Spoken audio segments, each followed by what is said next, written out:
తండ్రి అయిన దేవుని పేరిట, ప్రభువైన క్రీస్తు వారి పేరిట మీ అందరికీ శుభములు, వందనాలు తెలియజేస్తున్నాను. ఈ వారం దేవుని గురించిన ఒక సంగతిని ఆలోచిద్దాం. ఆలోచించే ముందు ప్రార్థన చేసుకుందాం. పరలోకమందున్న మా తండ్రి, ఇన్ని దినాలు మమ్మల్ని సజీవులుగా ఉంచారయ్యా తండ్రి. మీ దయగల హస్తాల కింద మమ్మల్ని కాచి కాపాడారయ్యా తండ్రి. దేవ తండ్రి, చాలా రోజుల తర్వాత తండ్రి మీ పిల్లలతో నేను మాట్లాడుతుండగా తండ్రి, నాతో మీరు ఉండండి, నడిపించండి అయ్యా తండ్రి. దేవ తండ్రి, నేను చెప్పే మాటలు తండ్రి వింటున్న వారు ఎంతమంది అయినా తండ్రి, వారి మనసుల్ని తాకేటట్టు చేయండి తండ్రి. దేవా తండ్రి, ఇంకా అనేక విషయాలు తండ్రి ఈ ప్రోగ్రాం ద్వారా మేము ఆలోచించడానికి మాకు సహాయం దయచేయండి. దేవా తండ్రి, ఈ ప్రోగ్రాం అంతా మీరే మాకు కాచి కాపాడుతారండి. యేసుక్రీస్తు వారి బట్టి బ్రతులాడి వేడుకుంటున్నాం తండ్రి, ఆమేన్. చాలా రోజుల తర్వాత మీతో మాట్లాడుతున్నాను. మాట్లాడే ముందు ఈ వారం నుంచి ప్రతి వారం అవసరమైతే విరివిగా, అంటే సాటర్డే సండే కూడా మీతో మాట్లాడే ప్రయత్నం చేస్తాను. అనేక విషయాలను చెప్పాలి దేవుని గురించి. ఆ విషయాలన్నిటిని నేను కవర్ చేసే ప్రయత్నం చేస్తాను. ఈ రోజు నుంచి ప్రతి వారం, శనివారం, ఆదివారం, కుదిరితే శనివారం కూడా మీ ముందుకి అనేక విషయాలు తీసుకొద్దామని ప్రయత్నిస్తాను. అలా ప్రయత్నించే ఈ ఈ క్రమంలో దేవుడు నాకు తోడుండాలని ప్రార్థన చేయండి. వాక్యంలోకి వెళ్దాం. ఈరోజు ఒక విషయాన్ని ఆలోచిద్దాం. ఆ విషయమే కీర్తనలో కోయిట్ చేయబడి ఉందన్నమాట. ఒకసారి కీర్తనలు, మీ దగ్గర బైబిల్ ఉంటే ఆ విషయం తీసి చదవండి. కీర్తనలో 84వ అధ్యాయము 11వ వచనం.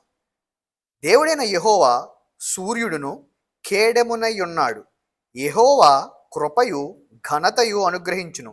యథార్థముగా ప్రవర్తించు వారికి ఆయన ఏ మేలును చేయక మానడు.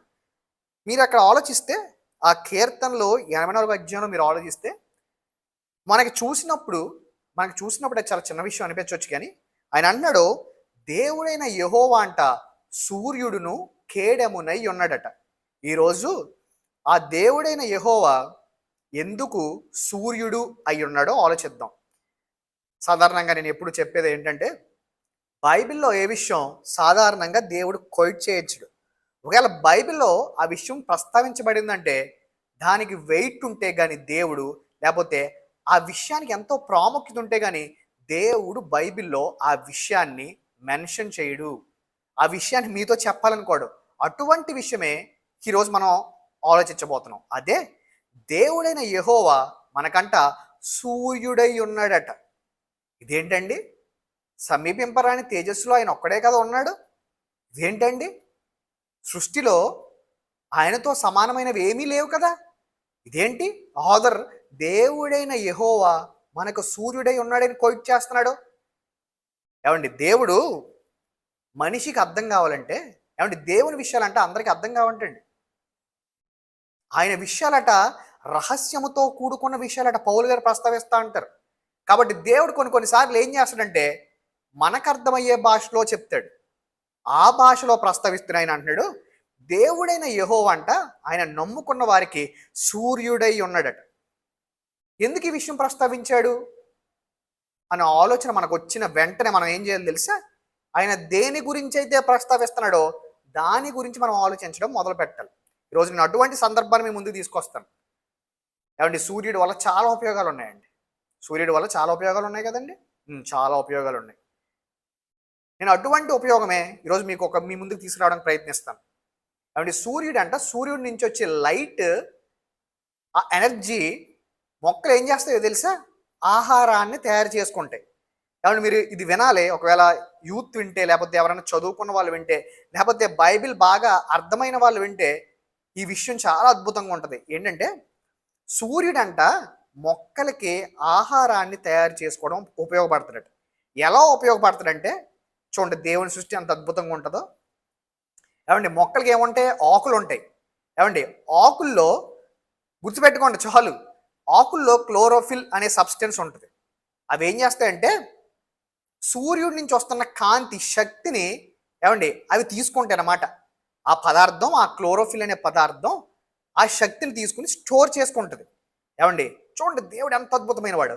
ఏమండి, రూట్స్, వేరులేమో వాటర్ని తీసుకుంటాయి. ఏమండి, అంతేకాదు ఈ ఆకుల్లో చిన్న చిన్న రంధ్రాలు అనుకోండి, పోండి మీకు అర్థమయ్యే భాషలో చిన్న చిన్న పోర్స్ ఉంటాయి అన్నమాట. దాన్ని ఏమంటారంటే స్టొమాటో అంటారు. అర్థం చేసుకోవడానికి ప్రయత్నించండి. స్టొమాటో అంటారు. ఆ స్టొమాటో ఏం చేస్తుంది తెలుసా? కార్బన్ డయాక్సైడ్ తీసుకుంటుంది. ఎప్పుడైతే ఆ మొక్క ఆ టొమాటో ద్వారా ఆ రంధ్రాల ద్వారా కార్బన్ డైఆక్సైడ్ని తీసుకుంటుందో, లేకపోతే ఆ చెట్టు యొక్క వేరు వాటర్ని తీసుకుంటుందో, ఈ తీసుకున్న క్రమంలో ఏదైతే సూర్యుడి నుంచి ఆ శక్తి వస్తుందో, ఆ శక్తి ఏం చేస్తుందంటే ఈ కార్బన్ డైఆక్సైడ్ని వాటర్ని గ్లూకోజ్లా మారుస్తుంది అనమాట. ఏమంటే గ్లూకోజ్ అంటే మీకు అర్థమయ్యే భాషలో చెప్తాను. గ్లూకోజ్ లేదనుకోండి, మీరు ఉండరు, మీరు కింద పడిపోతారు. ఇప్పుడు ఈ గ్లూకోజ్ మొక్కలకి ఆహారం అన్నమాట. ఎలా తయారవుతున్నాయి? సూర్యుడి నుంచి ఏదైతే కాంతి వస్తుందో, ఏదైతే ఎనర్జీ వస్తుందో, ఏదైతే లైట్ వస్తుందో, ఆ లైట్ ఆ లైట్ ఈ కార్బన్ డైఆక్సైడ్ని ఈ వాటర్ని కలిపి మొక్కలకి గ్లూకోజ్ అంటే మొక్కల ఆహారం అనుకోండి, ఆ ఆహారంగా మార్చి మొక్కల్ని బ్రతికిస్తున్నాయి. చూడండి దేవుడి సృష్టి ఎంత అద్భుతంగా ఉండదో. ఈ ఆహారాన్ని తయారు చేసుకున్న ప్రాసెస్లో అవంట ఆక్సిజన్ వదులుతున్నాయంట. గాలి మనం పీలుస్తున్నామే గాలి. ఈ ఆహారాన్ని తయారు చేసుకునే క్రమంలో అవి ఆక్సిజన్ని బయటకు వదులుతున్నాయంట. చూసారండి దేవుడి సృష్టి ఎంత అద్భుతంగా ఉందో. ఏమండి సూర్యుడు లేకపోతే మొక్కలకి ఆహారం లేదు. ఏమండి మొక్కలు లేకపోతే మనిషికి జీవనం లేదు.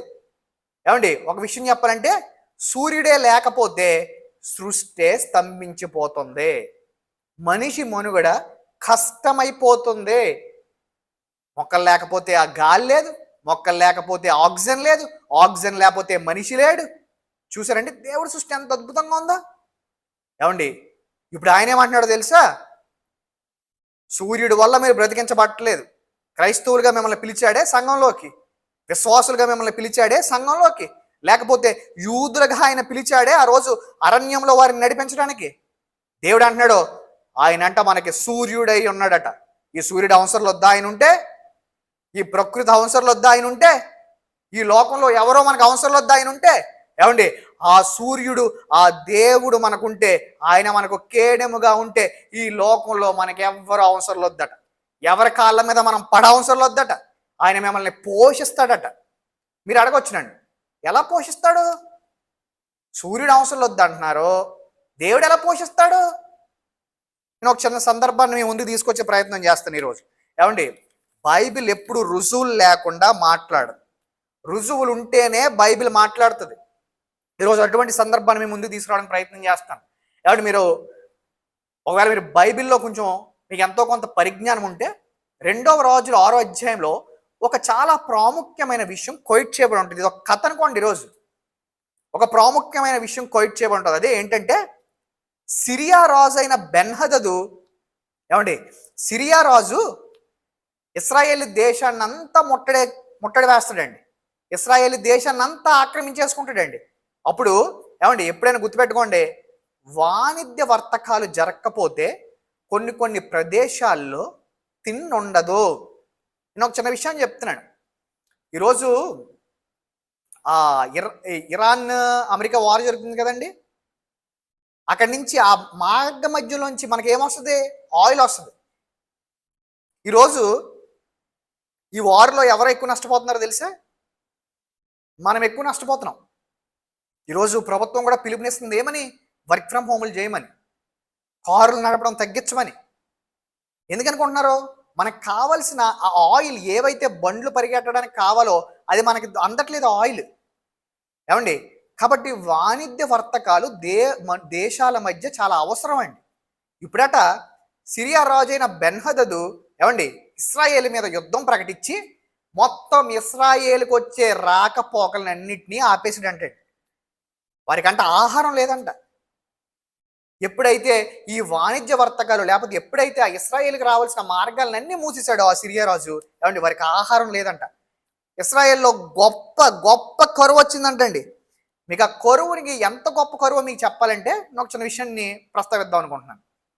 ఏమంటే ఒకసారి అంటే రాజుగారు, ఇస్రాయేల్ రాజుగారు పైన కోట మీద అటు ఇటు తిరుగుతున్నాడంటే ఒక స్త్రీ వచ్చి రాజా అని పిలిచిందట. ఆ రాజుగారు అన్నారంట, అమ్మా నా దగ్గర ఏం ఆహారం లేదు, ఎందుకు నన్ను రాజా అని పిలుస్తున్నావు, వెళ్ళిపో అన్నాడంట. అప్పుడు ఆ స్త్రీ అందంట, అందుకు కాదు నీ దగ్గరికి వచ్చింది, ఒక విషయం చెప్పాలని వచ్చాం మీ దగ్గరికి అన్నట.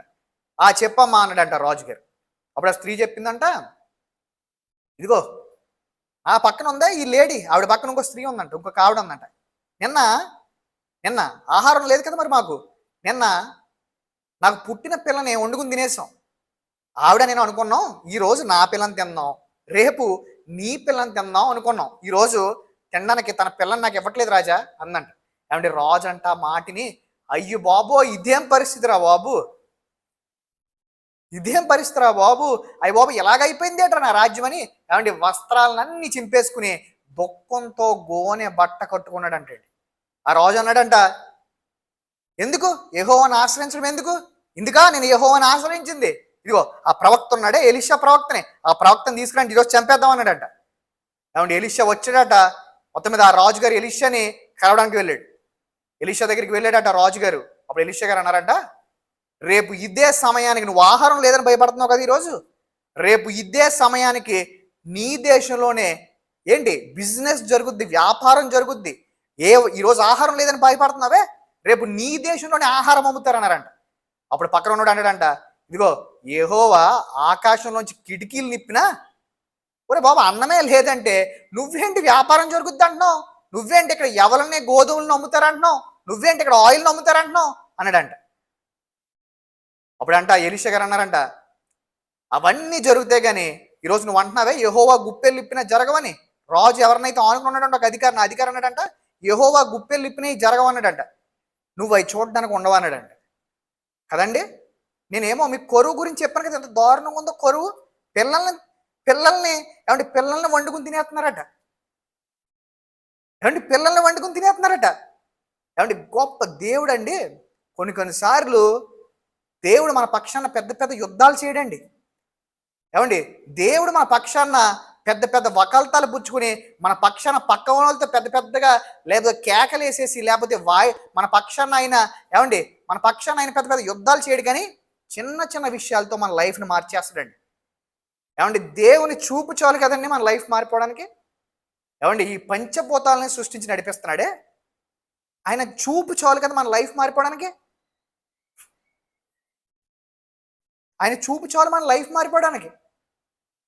ఏమండి అప్పుడంట కొంతమంది కుష్ఠరోగులు ఉన్నారంట ఇశ్రాయేల్లో. వారు అన్నారంట, ఎక్కడున్నా చచ్చిపోతాం, బయటికి వెళ్ళినా చచ్చిపోతాం, ఎందుకు ఆ సిరియన్ దండులోకి వెళ్దాం, ఆ సిరియన్లు మొత్తం ఇశ్రాయేల్ని అంతా చుట్టేశారు కదా, ముట్టడి వేశారు కదా, వాళ్ళ దండులోకి వెళ్తాం, వాళ్ళకి ఏదైనా జాలి కలిగితే మనకు ఆహారం ఇస్తారో, ఇవ్వకపోతే మనల్ని చంపేస్తారు, ఎక్కడున్నా చచ్చిపోతాం కదా అనుకునంట ఆ సిరియన్లు దండులోకి వెళ్ళారంటండి. అలా నెతుక్కుంటా వెనకాల నుంచి ఆ సిరియన్లు ఏమంటే దొండ అంటే మీకు తెలుసు కదా, యుద్ధాలు అప్పుడు వచ్చి అక్కడ చిన్న టెంట్ వేసి ఉంటాయి, ఏంటి సైన్యాలు టెంట్ వేసి చూస్తూ ఉంటాయి శత్రు దేశాల మీద యుద్ధాలకు వెళ్ళినప్పుడు బయట సైన్యం, అక్కడికి వెళ్దాం అనుకున్నారంట.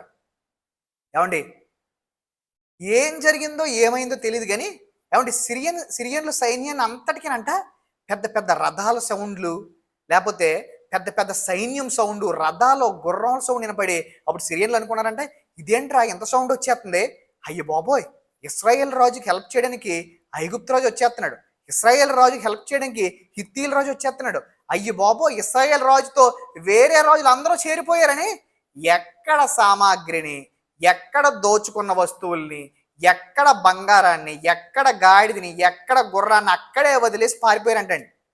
ఏమండి అప్పుడంటే ఇశ్రాయేల్ రాజుకి ఈ విషయం తెలిసిందట, ఫస్ట్ నమ్మలేదంట, కానీ ఈ కుష్ఠరోగులు వెళ్ళి ఇశ్రాయేల్ రాజుకి ఆ విషయం చెప్పారట, ఫస్ట్ అతను నమ్మలేదు, కానీ ఏమంటే అక్కడికి వచ్చి చూసాడట, నిజంగానే సిరియన్లంట ఏమండి యోర్దాను నది వదిలేసి పారిపోతున్నారట, యోర్దాను నది వరకు వాళ్ళు వెంబడించారంట, వీళ్ళు ఏం చేస్తున్నారని చూడడానికి. సిరియన్లు అంట మొత్తం ఎక్కడ సామాగ్రిని అక్కడే వదిలేసి పారిపోతున్నారట. ఏమంటే దేవుడు ఏమన్నా కత్తులు కటారులతో యుద్ధం చేసాడా అండి? దేవుడు ఏమన్నా పెద్ద పెద్ద సైన్యాన్ని సమకూర్చాడా అండి తన పిల్లల్ని రక్షించడానికి? ఏమండి చిన్న సౌండ్, ఏమండి సౌండ్తో ఆ సిరియన్లను తరిమేశాడు. ఈరోజు నేను మీకు ఒక విషయం చెప్తున్నాను, వాళ్ళకి ఆహారం ఎలా వచ్చింది? దేవుడిచ్చాడు. అందుకని ఆయన అంటున్నాడు, ఆయనట సూర్యుడట, ఆయన నమ్ముకున్న పిల్లలకి ఆయన సూర్యుడట, ఆయన పోషిస్తాడు మిమ్మల్ని. ఏమండి గుర్తుపెట్టుకోండి, మీకు ప్రత్యక్షంగా దేవుడు మీ పక్షాన కత్తి కటారులు ఇచ్చి యుద్ధం చేయకపోవచ్చు, ప్రతి విషయంలో మీరు నిరాశ చెందొచ్చు, కానీ ఒకటి గుర్తుపెట్టుకోండి, మీకు కనిపించని యుద్ధాన్ని దేవుడు ఎప్పుడు మీ పక్షాన చేస్తూనే ఉంటాడు. ఈ సూర్య చంద్ర నక్షత్రాలు లయమైపోయినా ఇదిగో నెల చూడండి, ఆయన తన పిల్లలకి ఒక లోకాన్ని సృష్టించాడు.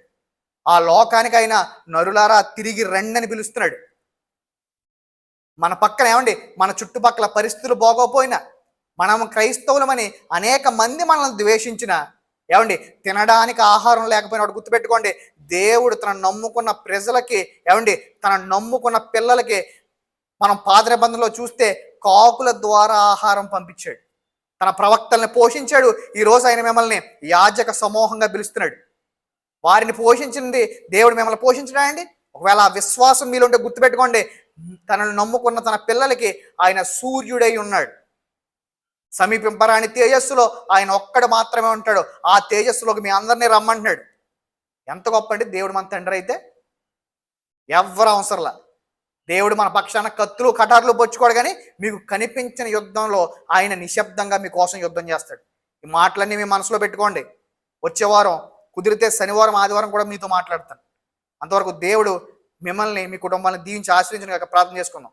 పరలోకమందు ఉన్న మా తండ్రి, ఇన్ని దినాలు మమ్మల్ని సజీవుల గురించి తండ్రి, నీ చల్లని చూపు కింద తండ్రి, నీ దయగల హస్తాల కింద మమ్మల్ని కాచి కాపాడరే తండ్రి. ఇదేవ తండ్రి, నీ పిల్లలతో తండ్రి నిన్ను గురించిన కొన్ని విలువైన సంగతులు నేను చెప్పాను తండ్రి. ఇదేవ తండ్రి, వారి మనసులు ముద్రించండి లేదండి.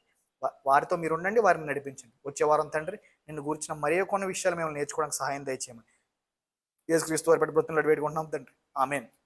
అందరికీ వందనాలు.